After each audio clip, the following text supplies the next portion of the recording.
বর্তমান এমএলএর কাছে জোড়হাত করে বলছি যে এই ব্যাপারটা ভালোভাবে দেখুক, এদের শাস্তি দিক।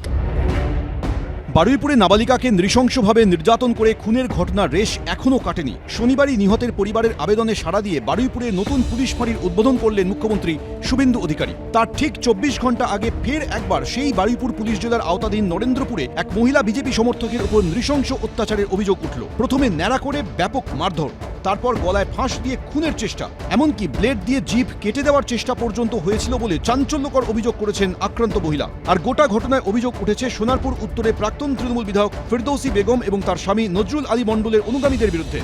বারুইপুর পুলিশ জেলায় যেখানে বারুইপুরের যে ঘটনা, মর্মান্তিক নারকীয় যে ঘটনা ঘটেছে, ঘটনার রেশ এখনো পর্যন্ত মেটেনি। তার মধ্যে খাস কলকাতায় একেবারে রাজপুর সোনারপুর পুরসভার 33 নম্বর ওয়ার্ডে একজন মহিলাকে বাড়ি থেকে বের করে নিয়ে গিয়ে তাকে রীতিমতো ল্যাম্পপোস্টের মধ্যে বেঁধে তাকে মারধর, তাকে ন্যাড়া করে দেওয়া, তার জিভ কেটে নেওয়ার চেষ্টা, তাকে শ্বাসরোধ করে খুন করার চেষ্টা, এরকম একটা অভিযোগ উঠছে।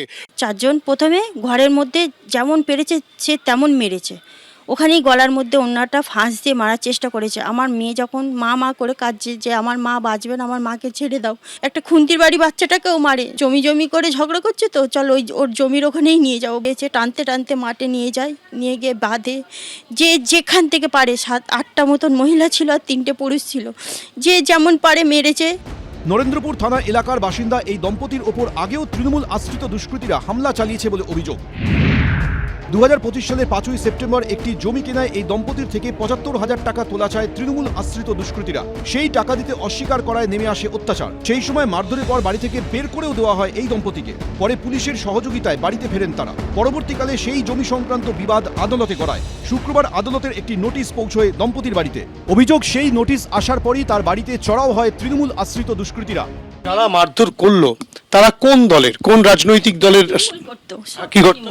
তৃণমূল করতো সব। বলছে জিভ বার কর, কেটে দেবো, আমরা জাম মেরে ফেলে দেবো, আমরা ভয় পাই না। সরকার বদল হলেও তৃণমূল আশ্রিত দুষ্কৃতীদের মানসিকতার বদল হয়নি। অভিযোগ আক্রান্ত বিজেপি সমর্থকের স্বামীর। এরা এর আগেও আমাদের সঙ্গে এই ধরনের ব্যবহার করেছে। আমরা বিজেপি করি বলে, বিজেপিকে সাপোর্ট করি বলে এরা বলছে যে তোরা এই পাড়ায় থাকতে পারবি না, বিজেপি যারা করে তাদেরকে থাকতে দেবো না, আর এখান থেকে বেরিয়ে যা, আর তোদেরকে জানে মেরে দেবো। সরকার পরিবর্তন হয়েছে কিন্তু পরিস্থিতি কোনো মতেই বদলায়নি। আগাগোড়াই গুন্ডামি চালিয়ে এসছে তৃণমূলের সময়, এখনও চালিয়ে যাচ্ছে। তো সরকারের কাছে আমাদের মুখ্যমন্ত্রী শুভেন্দু অধিকারী স্যারের কাছে আবেদন করছি, আপনি প্লিজ আমাদের এই ব্যাপারটা একটু দেখুন, আমাদেরকে একটু বাঁচান।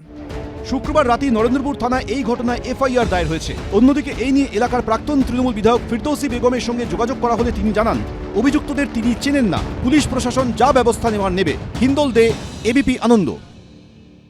এবিপি আনন্দ, এগিয়ে থাকে, এগিয়ে রাখে।